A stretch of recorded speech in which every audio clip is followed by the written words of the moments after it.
Team India allrounder Hardik Pandya కేంద్ర మంత్రి అమిత్ షాను కలిశారు. వీరిద్దరూ కలిసి ఉన్న ఫోటోలు సోషల్ మీడియాలో వైరల్గా మారాయి. హార్దిక్ పాండ్యా గాయం కారణంగా కొద్ది రోజులుగా టీమిండియా జట్టుకు దూరంగా ఉంటున్నాడు. 2023 ప్రపంచ కప్ నుంచి హార్దిక్ ఇప్పటివరకు జట్టులోకి రాలేదు.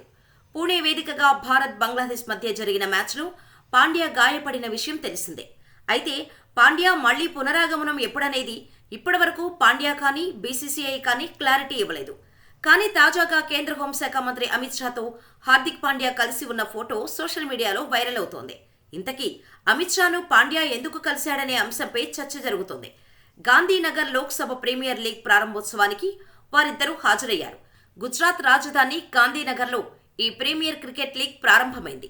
ఈ ప్రారంభ కార్యక్రమంలో కేంద్ర హోంమంత్రి అమిత్ షాతో పాటు టీమిండియా ఆల్రౌండర్ హార్దిక్ పాండ్యా కూడా పాల్గొన్నారు. భారత్ క్రికెట్ కంట్రోల్ బోర్డు కార్యదర్శి జైషా కూడా పాల్గొన్నారు. అమిత్ షా, పాండ్యా ఇద్దరూ కలిసి ట్రోఫీని ప్రారంభించారు. ఇందుకు సంబంధించిన ఫోటోలను అమిత్ షాతో పాటు హార్దిక్ పాండ్యా వారి సోషల్ మీడియా ఖాతాల్లో షేర్ చేసుకున్నారు. కాగా వచ్చే ఐపీఎల్ సీజన్లో హార్దిక్ పాండ్యా ముంబై జట్టు నుంచి ఆడబోతున్నాడు.